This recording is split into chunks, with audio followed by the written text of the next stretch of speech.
El bestiario de Axlin, Laura Gallego. Capítulo 4. En los años siguientes, Axlin, como responsable del libro del enclave, fue la única capaz de leerlo.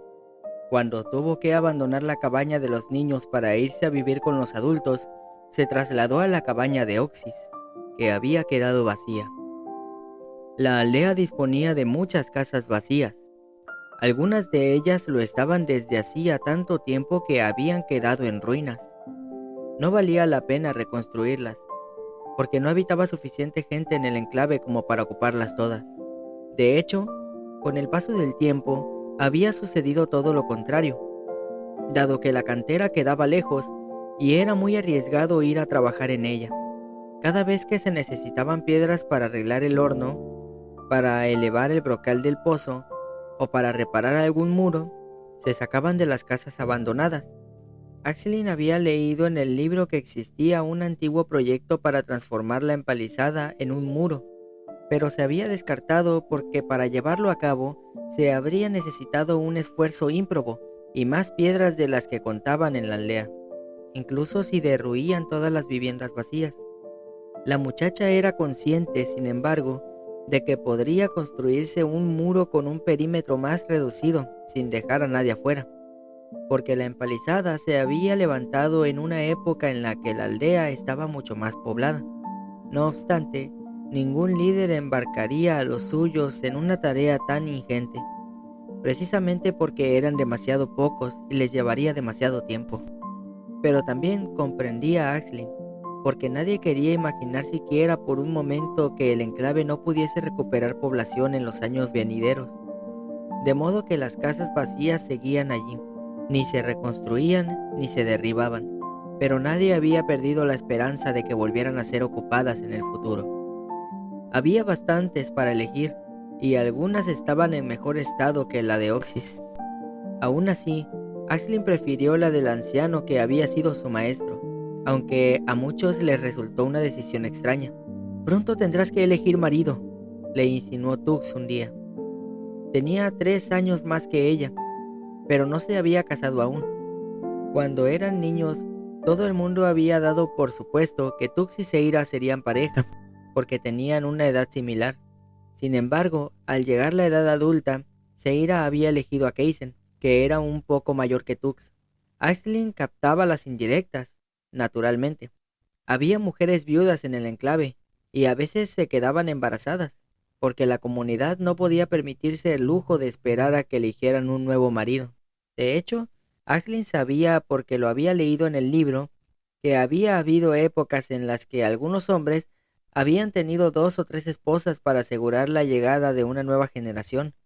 En la actualidad, como el enclave tenía cada vez menos habitantes, se prefería que las viudas mantuviesen relaciones esporádicas con hombres de fuera, como los buhoneros o los visitantes, para prevenir la endogamia en la medida de lo posible.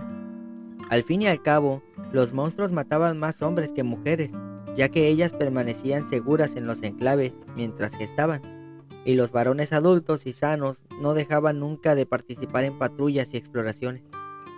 En los últimos años, bajo el liderazgo de Maddox, Tux había salido a menudo del enclave, mientras que Axlin, debido a su cojera, no lo había hecho jamás. El chico se había convertido en uno de los mejores hombres de la comunidad. Era rápido, fuerte y valiente. Ella había anotado en el libro diversas hazañas suyas, y probablemente le había dedicado más frases de las que Oxys hubiese considerado conveniente. Pero la joven siempre quería saber, y cuando regresaban las patrullas, Tux siempre encontraba un momento para sentarse a su lado y relatarle todo lo que había sucedido. Axlin le preguntaba sobre todo por los monstruos, cómo eran, qué hacían, cómo habían logrado escapar de ellos, o qué les había sucedido a los infortunados que no lo habían hecho. Tux era un buen narrador y ella era una buena oyente, por lo que pasaban muchos ratos juntos. A Axlin le habría encantado registrar en el libro todo lo que él le relataba, pero no había espacio suficiente, de modo que, tiempo atrás, había ideado un modo de anotar los datos que juzgaba interesantes y que no quería olvidar. Para no ocupar espacio en el libro, empezó a utilizar hojas de la gran morera que crecía junto al huerto. Al final del verano recolectó las más grandes, las puso a secar y después las guardó para seguir usándolas como material de escritura el resto del año. Apenas podía registrar un par de frases en cada una de ellas, pero las almacenaba todas en una caja, a la espera de poder transcribirlas en otro libro en un futuro. Los crestados tienen 3 hileras de púas a lo largo del lomo, desde la cabeza hasta la punta de la cola. A veces las hacen ondear como olas que recorren su espalda, y eso significa que están a punto de atacar. Los dedos largos tienen 8 dedos en cada mano. Los robahuesos tienen los ojos pequeños y sin párpados, y la boca muy ancha, casi de oreja a oreja. La cabeza es muy pequeña, por eso pueden utilizar los cráneos humanos como cascos. Los galopantes tienen 2 hileras de dientes y pueden desencajar la mandíbula, de forma que son capaces de arrancarte la cabeza de un solo mordisco. Aisling deseaba poder conseguir un nuevo libro en blanco para transcribir en sus páginas todo lo que había anotado en las hojas de morera. Pero ninguno de los buhoneros a los que había preguntado llevaba en su carro nada semejante. ¿Me oyes?, insistió Tux. Ya tienes 15 años. Estás en edad de casarte. Te he oído, respondió ella, pero no añadió nada más. Él inspiró hondo antes de formular la siguiente pregunta. ¿Y a quién vas a elegir? Aisling alzó la cabeza para mirarlo a los ojos, y el corazón le latió un poco más deprisa. Era agradable estar con Tux, la escuchaba con paciencia y siempre la hacía reír. Además, no cabía duda de que era guapo. Era alto, ágil y fuerte, y aún no tenía demasiadas cicatrices, y solo le llevaba 3 años y medio. Era obvio que ambos tenían que ser pareja. No había más opciones, en realidad. Aisling era consciente de que había tenido mucha suerte porque, al llegar a la edad fértil, había en el enclave un muchacho joven y soltero para ella. Otras chicas tenían que desposar a hombres mayores, o por el contrario, esperar a que alguno de los niños creciera lo bastante como para poder casarse con ella. No voy a elegir, se le ocurrió de pronto. Tux se mostró desconcertado. ¿Qué quieres decir con eso? Que no tengo elección porque ahora mismo solo estás tú y Salu, pero solo tiene 6 años, y obviamente cuando crezca será para Nixie. Nixie tendría que haberse casado con Pax, se dijo de pronto. Aún la asaltaban aquel tipo de pensamientos de vez en cuando. Tux seguía sin comprender. ¿Qué quieres decir con eso?, repitió. ¿Es que no te gustó? Se acercó mucho a ella para mirarla a los ojos, y Aisling tuvo que inspirar hondo para calmarse. Claro que le gustaba, era un chico muy atractivo, y ella no era de piedra. Él leyó el deseo en sus ojos, sonrió y la besó. La joven respondió enseguida, con gran sorpresa por su parte. Le echó los brazos al cuello y dejó que él la estrechara contra sí y la besara de nuevo con ardor. A ella le gustó, pero al mismo tiempo la asustó un poco el entusiasmo de Tux. «Espera, para un momento», lo detuvo jadeante. «No sé si quiero casarme todavía. Estoy a gusto en mi casa, ¿sabes?» El joven se echó hacia atrás, reticente y un tanto decepcionado. «Bueno», logró decir por fin, «no nos tenemos que casar todavía si no quieres. Pero eso no es motivo para no pasarlo bien juntos, ¿verdad?», añadió, rodeando de nuevo con sus brazos la cintura de Aisling. Ella sonrió y respondió a sus besos. Nadie en el enclave lo vería con malos ojos, ciertamente, y mucho menos si aquellos encuentros culminaban en un embarazo. Aquella idea, sin embargo, la congeló en brazos de Tux. Él notó su rigidez. «¿Qué pasa, Aisling? ¿Estás bien?». La muchacha lo apartó de sí con suavidad. «Espera, que no he dicho que quiera acostarme contigo». «¿Qué? ¿Por qué?». Tux empezaba a enfadarse. «Si no te gusto, podrías empezar por decírmelo y no seguir jugando conmigo». «Claro que me gustas», se apresuró a aclarar ella. «Es solo que no me gustaría quedarme embarazada tan pronto». «Aisling, tienes 15 años. Es una buena edad para empezar. Si prefieres que nos casemos primero, tampoco he dicho que quiera casarme contigo». «Aisling», protestó él, frustrado. «¿Qué quieres decirme con eso? ¿Que voy a tener que esperar a Nixie? Tiene 12 años todavía». Ella suspiró, consciente del dilema del joven. A pesar de que en ningún momento habían dejado de nacer niños en el enclave, los monstruos estaban ganando la partida, lenta pero inexorablemente. El número de habitantes de la aldea seguía reduciéndose generación tras generación, porque los humanos no eran capaces de sustituir a toda la gente que los monstruos mataban. «¿Está Calax?», se le ocurrió insinuar. «¿Y Nanaxi?».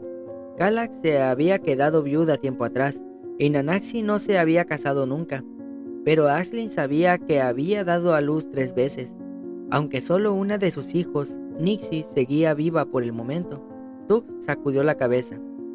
«Cualquiera de las dos podría ser mi madre», le recordó. Aisling sabía a ciencia cierta que la madre de Tux era Yulixa, porque lo había leído en el libro del enclave, pero asintió sin discutir más. Después de todo, era muy injusto pedirle que se casara con una mujer mucho mayor que él, o que esperara a que Nixie tuviese la edad apropiada, estando ella disponible. Volvió a mirarlo y suspiró de nuevo. «Déjame unos días para pensarlo, por favor. Te prometo que no tardaré en responderte». Tux se apartó de ella, decepcionado, y el cuerpo de Aisling lo lamentó también. Se esforzó por mantener la cabeza fría. «No quiero quedarme embarazada», se repitió a sí misma. «Aún no». No sabía muy bien por qué. Se imaginaba yaciendo con Tux, casándose con él, y no le disgustaba la idea, pero al mismo tiempo había algo en su interior que la rechazaba, sin que fuese capaz de explicarlo o como mínimo describirlo. Le hubiese gustado poner por escrito sus sentimientos, para tratar de aclararlos y encontrar una respuesta a sus dudas y temores, pero no quedaban suficientes páginas en el libro del enclave, y las hojas de morera eran demasiado pequeñas. Tux respetó sus deseos, y no la importunó más con aquel tema. No obstante, también dejó de ir a visitarla, y la evitaba siempre que podía. Aisling se sentía culpable por hacerlo sufrir así. Sabía que tendría que darle una respuesta clara tarde o temprano, y quería estar segura de lo que debía decirle, y de los motivos que pudieran llevarla a tomar su decisión, fuera cual fuese. «¿Qué os pasa a Tux y a ti?», le preguntó Seira una mañana que recogían juntas los huevos en el gallinero. «¿Os habéis peleado?». «No», respondió Aisling. «Es difícil de explicar. Es que quiere casarse ya». Seira se incorporó con un suspiro, llevándose las manos a la espalda. Estaba embarazada de 7 meses, y el peso de su vientre empezaba a resultarle una molestia para trabajar. «Bueno, ¿y dónde está el problema? ¿Cuánto tiempo más lo vas a hacer esperar?». Aisling no supo qué contestar. Seira se quedó mirándola. «No me digas que no te gusta», se escandalizó. «¡Aisling!». «No», se rió ella. «Claro que me gusta. ¿Cómo no me va a gustar?». Eso pensaba. Seira puso los brazos en jarras, como siempre que se disponía a reñirla. «Porque no renuncié al soltero más guapo del enclave solo para que tú lo dejaras pasar». «Oh, es verdad. Tú pudiste elegir». Aisling miró a su amiga con curiosidad. «Sin embargo, ¿escogiste a Keisen?». «Sí, claro, y no me arrepiento», Seira suspiró. «Pero te confieso que en aquel momento habría preferido a Tux». Aisling se quedó de piedra. «Seira, entonces, ¿por qué?». «Bueno, Keisen era mayor que Tux, y llevaba más tiempo esperando para casarse. No era justo, y, por otro lado, si yo hubiese elegido a Tux, Keisen habría tenido que esperar 2 años más como mínimo para casarse contigo». Aisling nunca lo había visto de ese modo. «Oh», dijo solamente. «Claro, es verdad». Terminaron de recoger los huevos en silencio. Después salieron del gallinero, dejaron las cestas en la despensa y se dirigieron al corral para ordeñar las cabras. Mientras lo hacían, Aisling trató de iniciar una nueva conversación, pero Seira no había terminado con ella. «¿Por qué te molesta tanto no poder elegir?», quiso saber. «Es verdad que solo tienes una opción, pero no es mala». «Sí, pero no se trata solo de eso. Es que Tux tampoco puede elegir». «No entiendo lo que quieres decir. Me refiero a que no sé si le gusto siquiera, o si me pide que me case con él solamente porque no hay nadie más. Sigo sin entender dónde está el problema. Me gustaría, no sé, saber que me elige a mí porque le gusto tal como soy». «Ay, Aisling, ¿es por lo de tu pie?». No. Bueno, tal vez. No lo sé. Seira había acertado solo en parte. Era cierto que Aisling se sentía diferente a los demás, y en ocasiones llegaba a pensar que no estaba a la altura de lo que se esperaba de ella. Pero no se debía solo a su pie torcido, sino, sobre todo, al hecho de ser la única en el enclave que leía y escribía. Para la mayoría de la gente, su colección de hojas de morera era una extravagancia de la que debía prescindir, y su interés por los monstruos resultaba absurdo e inadecuado, sobre todo en sus circunstancias. Aisling sabía que todas las chicas a su edad se preocupaban por buscar pareja y empezar a engendrar hijos para el enclave. Seira, sin ir más lejos, no comprendía que Aisling se sentase con Tux a hablar de monstruos durante horas, en lugar de dedicarse a otras ocupaciones sin duda más agradables. Soy diferente, trató de explicarle a su amiga. Soy rara, todos lo saben, y me gustaría estar segura de que a Tux le gusto por ser como soy, y no a pesar de ser como soy. Seira se la quedó mirando. ¿Por qué das tantas vueltas a las cosas? Tienes edad de casarte, y hay un chico en el enclave que te gusta, y que te ha pedido que te cases con él. ¿Qué importa todo lo demás? Aisling sonrió. Tienes razón. Dicho así, parece muy sencillo. Había terminado de ordeñar a la cabra, y dejó que se fuera. Antes de ir a buscar otra para reanudar el proceso, se quedó un rato mirando a los animales en el corral. Tenían 5 hembras adultas y un chivo, al que mantenían en un recinto aparte. Aquel año, las cabras habían tenido 6 crías en total, 2 hembras y 4 machos. Aisling suspiró al contemplar a los cabritos, que brincaban alegremente en torno a sus madres. Las hembras crecerían para producir más leche y nuevas crías, pero la mayoría de los machos serían sacrificados para alimentar a los habitantes del enclave en cuanto engordaran un poco más. Somos como los monstruos, dijo de pronto.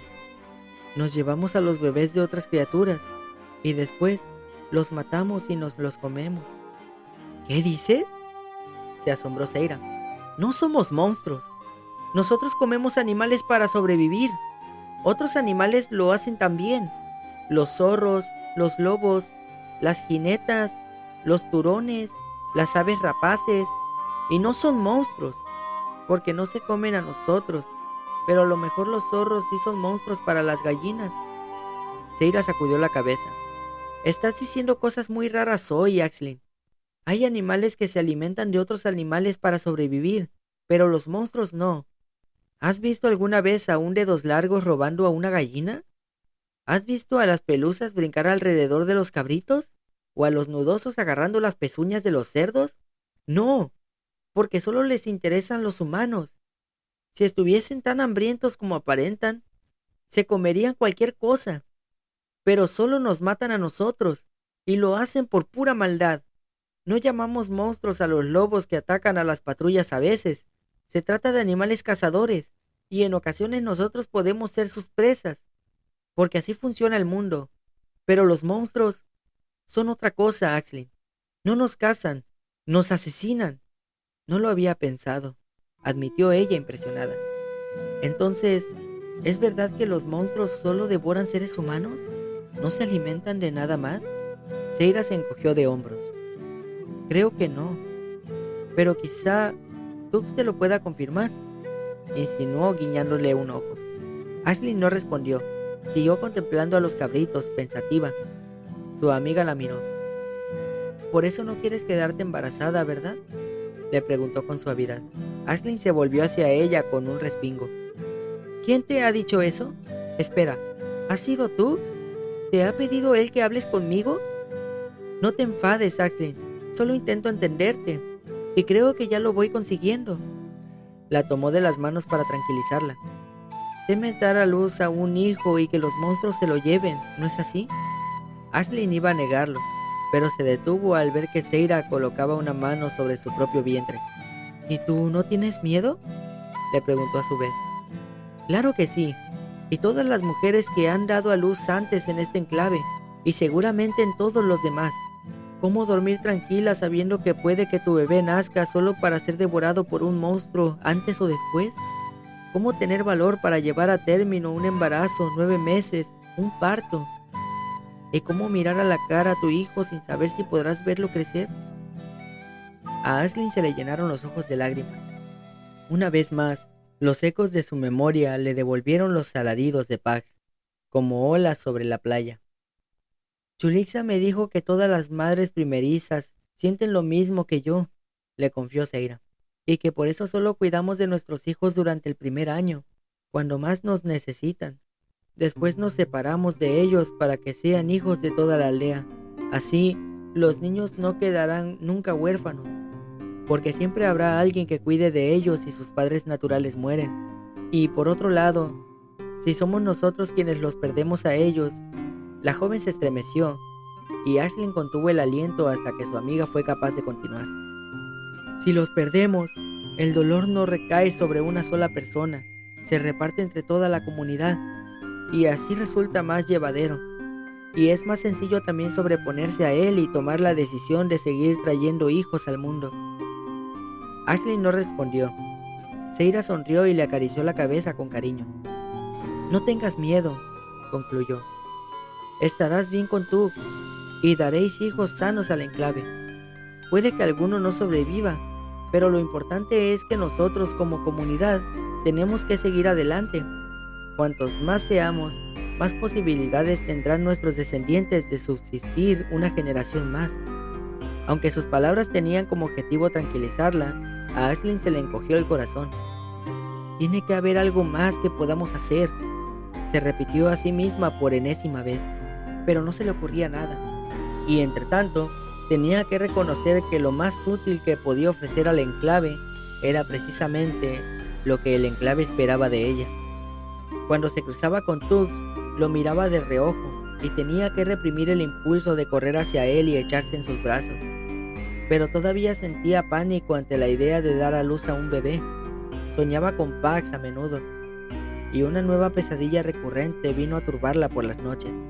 En ella, el niño a quien las pelusas se llevaban detrás de la mata de habas ya no era Pax, sino su propio hijo. Revivía su angustia e impotencia al tratar de correr a salvarlo, arrastrando tras de sí su pie contrahecho, y se despertaba con el convencimiento de que no sería capaz de cuidar y proteger a un nuevo ser, no en aquellas condiciones. Revisaba a menudo sus notas en las hojas de morera, buscando pistas que le permitieran descubrir de qué forma podrían defenderse mejor de los ataques de los monstruos. Y siempre las devolvía a su caja, lamentando no disponer de más información. Si no tuviese el pie torcido, pensaba a menudo, podría salir con las patrullas y aprender por mí misma.